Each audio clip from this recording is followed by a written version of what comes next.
প্রসঙ্গক্রমে নওজোয়ান ছেলেরা এটা মনে রাখো বাপ, এক নারী এবং নারীর প্রতি আসক্তি, এইটা তো একটা মৌলিক মানুষের স্বভাবজাত বিষয়, যে মানুষের অস্তিত্বের ভিতরে আল্লাহ তাআলা এটা দিয়েছেন।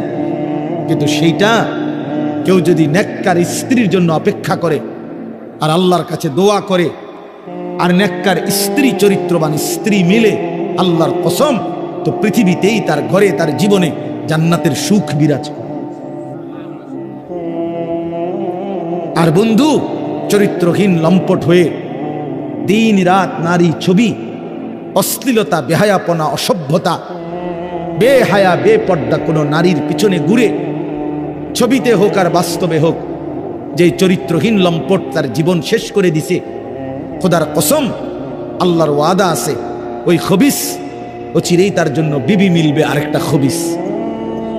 আর সেদিন মনে থাকবে, মনে রাখবেন প্রিয় ছেলে, মনে রাখো, সেদিন তোমার সংসার হবে জাহান্নামের টুকরা, জাহান্নামের টুকরা। এজন্য নারী দুধারী, নারী এমন তরবারি যে তরবারির দুই দিকে ধার। নারী যদি চরিত্রবান হয়, নেককার হয়, পবিত্র হয়, সতীসাধ্যী হয়, পর্দানসীন হয়, সে নারী জান্নাত, সে নারীর সংসার জান্নাতের সুখ। আর নারী যদি চরিত্রহীন হয়, বেহায়া হয়, বেপর্দা হয়, চরিত্রহীন, অসভ্য হয়, খোদার কসম, ওই নারী তোমার জীবনের জন্য জাহান্নামের আগুন টুকরো। এজন্য তুমি মনে রাখো বন্ধু, আজকের এই চরিত্রহীনতা আগামী দিনে তোমাকে এর সুদ দিতে হবে। এটা স্পষ্ট আছে কিতাবে, আমার কাছে আরবি কিতাব আছে। ইমাম শাফিঈ রাহমাতুল্লাহ আলাইহি বলছেন, আয-জিনা কারজুন, জিনা ব্যভিচার, বিবাহ বহির্ভূত নারীর সাথে, মেয়ের সাথে যে কোনো রকমের সম্পর্ককে জিনা বলে। জিনা ব্যভিচার শুধু লজ্জাস্থানের জিনা না, বিবাহ বহির্ভূত। হাসো, হাসলে ভালো, কারণ কিছুটা প্রতিবন্ধী যারা হয় তারা হাসে, যাদের মানসিক সমস্যা, ব্রেনে ডিস্টার্ব, সে গুনাহের কথা বললেও তার হাসি আসে, যে আমারই তো কইতেছে, তখন সে বুঝে যে আমি অসভ্যরই তো কইতেছি, বুঝেন নাই? এর তখন এটা বুঝাই যায় যে সে যে কিছুটা প্রতিবন্ধী, এটা তখন বোঝা যায়, বুঝছেন? তো এই জন্য বললাম যে এইটা আয-জিনা কারজুন।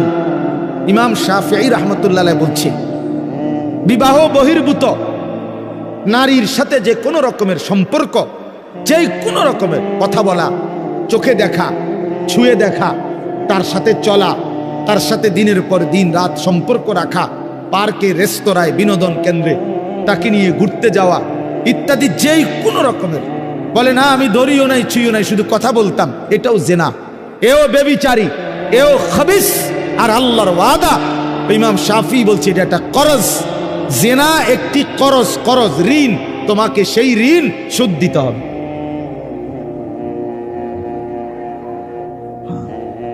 বেবিচার একটি কর্জ, এটা ঋণ, এটা শোধ দিতে হবে। তিনি বলছে তোমাকে এটার শোধ দিতে হবে, তোমার এই চরিত্রহীনতার শোধ, তোমার এই লম্পটের শোধ, সারা রাত নারী ছবি, উলঙ্গ দৃশ্য দেখার শোধ দিতে হবে। এটা মনের একটা ছেলে হলো যদি কেউ বুঝে থাকো তো মনে রেখো, এর শোধ দিতে হবে। তুমি অচিরেই তোমার জীবনে একটা খবিস মিলবে, সেই খবিস তোমার জীবনটা তখন জাহান্নামের টুকরা বানায় ফেলবে। বেপর্দা নারীর হাসি, হাসি না, এটা আগুন। নর্তকীর হাসি, হাসি না, ওইটা মূলত আগুন। বেহায়া কন্যার প্রেমের কথা, এগুলো মূলত সুন্দর কোনো শব্দ না, এগুলো আগুনের গোলা, এগুলো আগুনের গোলা। এটা শোধ দিতে হবে নিজের জীবনে, তখন ধুকে ধুকে মরব। রাস্তার বেড়ি দেখুন আর মোবাইলের নারী দেখা, আর নিজের বউ 6 নম্বর হওয়া, 3 নম্বর বেড়ি হওয়া, হ্যাঁ, অনেকটা ডিফারেন্স। ওই মানুষের জীবনে আর কোনোদিন সুখ মেলে না যে একটা চরিত্রহীন নারী পায়, অসৎ নারী, অসৎ নারী। আপনারা যদি নাও জানেন, আমরা তো জানি, কারণ আমরা যে হুজুর মানুষ, আমগোর কাছে তো হাজারো মানুষ, শত শত মানুষ নিজের ব্যক্তি জীবনের বহু কথা বলে, দোয়া চায়, আমরা তো শুনি কি বলে, কি বলে। বাহিরের মানুষ তো মনে করে হাসতেছে, স্বামী স্ত্রী একই ভক্সি গাড়ি দিয়া যায় প্রতিদিন, একই অফিসে অফিস করে, আবার সন্ধ্যা হলে ফিরে, একই ভবনে থাকে 3 বছর 7 বছর 5 বছর। পৃথিবী জানে তারা স্বামী স্ত্রী, কিন্তু পরিষ্কার পুরুষের বক্তব্য হলো, না হুজুর, আজকে 7 বছর আমরা মূলত বিচ্ছিন্ন, কিন্তু লজ্জায় কাউকে বুঝতে দেই না, একসাথেই বের হই, একসাথেই ঘরে ঢুকি, আলাদা থাকি।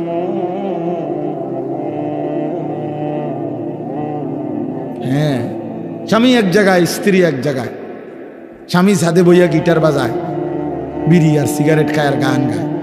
আমি তো দেখছি দিনের পর দিন বেচারা গান গায়, সারা রাত গিটার বাজায় আর একটা একটা করে সিগারেট খায় আর গান গায়। গানও মাশাআল্লাহ, গানও না, গানের জাতও না, না কিচ্ছু না, মানে এটা কোনো সুরও নাই, সুরের জাতও নাই, বে বে করে, বে বে। আহা, আল্লাহ মাফ করে দেন, আল্লাহ মাফ করে দেন। প্রিয় যুবক, চরিত্রহীন হয়েও না, তোমার জীবন দিয়ে এটার খেসারত দিতে হবে। তোমার অপকর্মের দায়ভার আল্লাহর কসম অন্য কেউ নিবে না। তোমার লাম্পট্য, তোমার অসভ্যতা, তোমার অসভ্যতার দায়ভার কেউ নিবে না, তোমাকেই শোধ দিতে হবে। বললাম না, এটা কর্জ, ঋণ, এটা সুদ, ঋণ শোধ করতে হয়, ঋণ সুদ দিতে হয়। হ্যাঁ, আল্লাহ আমাদেরকে মাফ করে দেন। আমি মনে করাই দিলাম, যদি কোনো ছেলে বোঝো তো ছেড়ে দাও, এক পবিত্র নারীর জন্য অপেক্ষা করো, এক হালাল স্ত্রীর জন্য অপেক্ষা করো। এই পৃথিবীতে এখনো আছে পবিত্র নারী, চরিত্রবান নারী আছে, যে আল্লাহর কাছে চায়, আনা ইনদা যন্নি আব্দি বি। হাদিসে কুদসিতে আছে, আল্লাহ বলছে, বান্দা আমার ব্যাপারে যেমনটা ধারণা করে আমি আমার বান্দার সাথে তেমন আচরণই করি, আমি তেমন আচরণ করি। অতএব আমার বান্দা যদি দিল থেকে ইখলাসের সাথে নিজেকে পবিত্র রেখে, গুনাহ থেকে মুক্ত রেখে যদি অপেক্ষা করে যে আল্লাহ আমি একজন সতী সাধ্বী নেককার চরিত্রবান নারী চাই, আল্লাহর কসম মিলেই যাবে, মিলেই যাবে, কোনো সন্দেহ নেই, কোনো সন্দেহ নেই। তুমি যদি বলো কই ভালো মানুষ তো দেখি না, না তোমার কাছে ভালো মানুষ প্রত্যেকদিন তোমার কাছে আইয়া ঘুরতে হইব বা জানাইয়া যাইতে হইব যে ভাই চিনচিন নিয়ে আমি যে ভালো মানুষ, আপনার লিস্ট লিখকে রাখেন, এটা কি কোনো নিয়ম হলো কি? আপনার কাছে আইয়া সমস্ত ভালো মানুষ দেখা করে যাইতে হইব একবার আইয়া, এটা কে আইন করছে? এটা কোন আইনের কথা? অনেক মানুষ দেখেন না, চা দোকানে বৈশা বিড়ি খাইতে খাইতে করতে ভালো মানুষ আসেনি অনেকে না করতে পার। ভালো মানুষ তো একমাত্র আমনে চাচা, পৃথিবীর শেষ ভালো মানুষ তো আমনে। আমনে এই যে বিড়ি খাবি না, আমনে বিড়ির গন্ধে কাছে যান জানা, আমনেই পৃথিবীর আখেরি ভালো মানুষ। কোনো কারণে যদি আমনে মারা যান তো পৃথিবী শেষ না, এরপরে আর করতে খাইব, উনি তো টোয়াই পায় না, উনি চা দোয়ানে বইয়া বইয়া বিড়ি খায় আর ভালো মানুষ টোয়ায়, বেউকুফ কোথাকার। ভালো মানুষ কি আর বিড়ি খায়? ভালো মানুষ কি আর চা দোয়ানে বেড়ি চায়, টেলিভিশন দেখে? আল্লাহ আমাদেরকে আকল দান করে, বিবেক দান করে। ওই কথাটা বলতেছিলাম, নবী সাল্লাল্লাহু আলাইহি ওয়াসাল্লাম বলছেন, এই তাম দুনিয়া একজন মানুষ যা কিছু অর্জন করে দুনিয়াবি, তার মধ্যে সর্বশ্রেষ্ঠ অর্জন হলো আল মারআতুস সালিহা, একজন সতী সাধ্বী চরিত্রবান পবিত্র নেককার প্রেমময়ী ভালোবাসার এক নারী, এক স্ত্রী। এটা তার জীবনের সবচেয়ে বড় দুনিয়ার অর্জন। আর সেই পবিত্র নারী কেমন হয়, তার আখলাক কি, তার বৈশিষ্ট্য কি? তার বৈশিষ্ট্য কি? তার বৈশিষ্ট্য হলো সে প্রতিদিন 3-4 বার করে powder Dole, fair and lovely ডলে না। আল্লাহ নবী সাল্লাল্লাহু আলাইহি সাল্লাম বলছেন, এই পবিত্র নারী, সতী সাধ্বী নারী, চরিত্রবান নারীর একটা বৈশিষ্ট্য, অতুইনু আলা দীনে যাওজিহা, যে তার স্বামীকে দ্বীনের কাজে সাহায্য করে, সহযোগিতা করে, দ্বীনের কাজে স্বামীকে আগে বাড়ায় দেয়। আল্লাহর কসম, নবী বলছে ওই নারী পবিত্র নারী, চরিত্রবান নারী, সতী নারী। ওই নারী যে পুরুষের কপালে জুটছে, সেই পুরুষ দুনিয়ার শ্রেষ্ঠ সম্পদ অর্জন করছে, শ্রেষ্ঠ সম্পদ অর্জন করছে। রাসূলুল্লাহ সাল্লাল্লাহু আলাইহি সাল্লামের সাহাবীরা, নবীজির জামানায় সেই সাহাবীরা তাদের বিবিরাই তাদের স্বামীদেরকে আল্লাহর রাস্তায় জান দেওয়ার জন্য, যুদ্ধের জন্য সাজায় দিতেন। স্ত্রীরাই বিদায় দিতেন স্বামীকে, যাও স্বামী, আল্লাহর জন্য জান দিও, হাসরের ময়দানে দেখা করো, পরকালে দেখা হবে, আর কোনোদিন লাগবে, ঠিক আছে চলো, আল্লাহ হাফেজ, ফি আমানিল্লাহ। হ্যাঁ, আমরা কিতাবে পড়ছি এক মুসলিম নারী, তিনি তার 4 সন্তানকে নিজে যুদ্ধের জন্য সাজায় দিয়েছেন এবং 4 সন্তানই যুদ্ধে আল্লাহর রাস্তায় শাহাদাত বরণ করছে। আমরা কিতাবে পড়ছি নবীজির একজন মহিলা সাহাবী, ওনার 16 বছরের ছেলে কাফেররা বন্দী করে ওনার 16 বছরের ছেলেকে একটা অঙ্গ, হাবিব ইবনে যায়েদ, ওনার শরীরের একটা অঙ্গ কাইটা কাইটা আলাদা আলাদা করছে। এরপরে বুটি বুটি করে, পিস পিস করে, গোশতের টুকরার মতো কইরা এরপরে আগুনে পুরাইয়া ছাই করে ফেলছে। মদিনায় যেদিন এই খবর আসছে ওনার আম্মার কাছে, তিনিও একজন মহিলা, নবীজির সাহাবী, উম্মে আম্মারা। এই মা উম্মে আম্মারা ওনার নাম। এই মহিলা যার ছেলে নবীজির সাহাবী, ছেলেটাও সাহাবী, হাবিব ইবনে যায়েদ, তিনি শাহাদাত বরণ করছে, টুকরা টুকরা করছে। তো উম্মে আম্মারার কাছে যখন এই খবর আসছে যে মা, তোমার সন্তান আল্লাহর জন্য জীবন দিছে, কালেমার জন্য জীবন দিছে, নবী সাল্লাল্লাহু আলাইহি সাল্লামের ভালোবাসায় জীবন দিয়েছে, কাইটা টুকরা টুকরা করে বুটি বুটি করে ফেলছে, কিন্তু তোমার সন্তান আল্লাহকে ছাড়ে নাই, রাসূলকে ছাড়ে নাই, কালেমাকে ছাড়ে নাই। খোদার কসম, তখন আমরা কিতাবে স্পষ্ট করছি, উর্দু কিতাবে, ওই মা চিৎকার করে বলছে, মদিনাবাসী, লিহাযাল ইয়াউমা আরদাতুহু, এমন একটি দিনের জন্যই আমি আমার সন্তানকে বুকের দুধ খাওয়াইছি। সন্তান আমার দুধের হক আদায় করছে, সন্তান আমার 2 বছরের দুধের হক আদায় করছে। আমার স্বপ্ন ছিল, আমার আশা ছিল, আমার পবিত্র সন্তান আল্লাহর জন্য জান দিবে, আর আমার সন্তান আল্লাহর জন্য জান দিছে। निकल जाए दम तेरे कदमों के नीचे, यही दिल की हसरत, यही दिल की आरजू है। এজন্য নওজোয়ান, আজ তোমরা ভুলে গেছো, আজ নারীর ফাঁদে জীবন দিয়ে দিছো, উলঙ্গ ছবির কাছে জীবন দিয়ে দিছো, মোবাইলের নর্তকীর কাছে জীবন দিয়ে দিছো, একটা সামান্য মেয়ের কাছে নিজের জীবন শেষ করে দিছো। ছি ছি ছি, পুরুষ এত কাপুরুষ হয় না। একটা বেডির পিছনে কুত্তার মতো সারাদিন ঘুরে, পুরুষ এত বড় জানোয়ার হয়। পুরুষ এত কাপুরুষ হওয়ার কথা না। যার পৌরুষ আছে, যে পুরুষ, সে এমন হওয়ার কথা না। কিন্তু আজকে আমাদের সন্তানদের আকসার এই মোবাইলে আসক্ত যত ছেলে পেলে, এর মূল কারণ নারীতে আসক্ত। এটার অপর পিঠে এটাই রেজাল্ট। আপনি খোঁজ নিলে ওয়াজ হনে 2টা 1টা দরকারি কোনো কাজ করে 10 মিনিট 5 মিনিট, আর যে সারা দিন রাত এটা টিফে কিতা করে, বেডি চায়, নারী দেখে, ছবি দেখে, নাচ দেখে, নাটক দেখে, সিনেমা দেখে, অস্থির ছবি দেখে, নারীকে নিয়েই ব্যস্ত থাকে।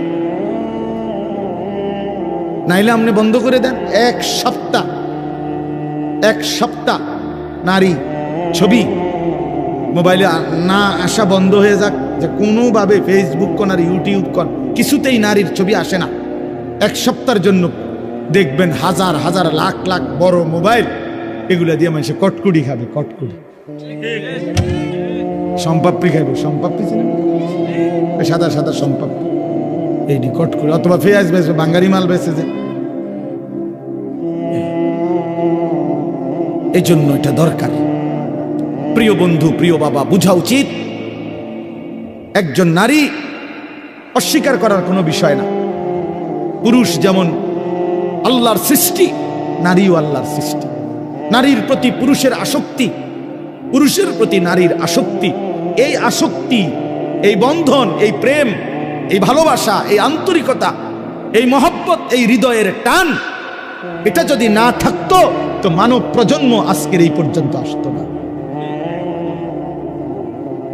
মানুষের এই ক্রমধারা কি এখান পর্যন্ত আসতো? এক স্বামী স্ত্রীর পবিত্র বন্ধন, একে অপরের প্রতি অকৃত্রিম ভালোবাসা, স্বামী স্ত্রীর একান্ত মিলন। তো এইটুকুর বরকতে মহান আল্লাহর ইচ্ছায় প্রজন্ম এভাবে আগাইছে। তাহলে এটা তো দূষণীয় না, হালাল যেটা সেটা তো দূষণীয় না। রাসূলুল্লাহ সাল্লাল্লাহু আলাইহি ওয়াসাল্লাম বলছেন, পবিত্র স্ত্রী তার মুখে যদি কেউ খাবারের লোকমা তুলে দেয়, হাত্তা লোকমাতা ফি ফি ইমরাআতিহি, নবীজি বলছেন কেউ যদি তার হালাল স্ত্রীর মুখে এক লোকমা খাবার, একটা রুটি, সামান্য একটু খাবারও তুলে দেয়, আল্লাহ রাসূল সাল্লাল্লাহু আলাইহি ওয়াসাল্লাম বলছেন আল্লাহ তাআলা তাকে আল্লাহর রাস্তায় সাদাকা করার সওয়াব দান করেন। নবী সাল্লাল্লাহু আলাইহি ওয়াসাল্লাম বলছেন ওয়াফি বুদআই আহাদিকুম সাদাকা, পবিত্র স্বামী স্ত্রী যদি মিলিত হয় তো আল্লাহ তাআলা সেখানেও সাদাকার সওয়াব দান করে। সাহাবী জিজ্ঞেস করছে, ইয়া রাসূলুল্লাহ, মনের চাহিদা পূরণ করলেও সওয়াব হয়? আল্লাহর নবী বললেন, সেটা যদি ভিন্ন অনুমতি নাই এমন নারীর সাথে যদি পূরণ করে সেখানে কি গুনাহ হয়? তিনি বললেন, হ্যাঁ গুনাহ হয়। তাহলে এখানেও নেকি, সেখানে গুনাহ হইলে এখানে নেকি হয়। এজন্য বন্ধু, আল্লাহ তাআলা প্রত্যেক নিষিদ্ধ বিষয়ের বিপরীতে বৈধ হালাল পন্থা আল্লাহ রাখছেন। যিনি মদ হারাম করেছেন তিনি মধু হালাল করেছেন, যিনি সুদ হারাম করেছেন তিনি ব্যবসা হালাল করেছেন, যিনি ভিন নারী দেখা হারাম করেছেন তিনি বিবাহ হালাল করেছেন। এমন কোনো বিষয় নাই বান্দার যেটা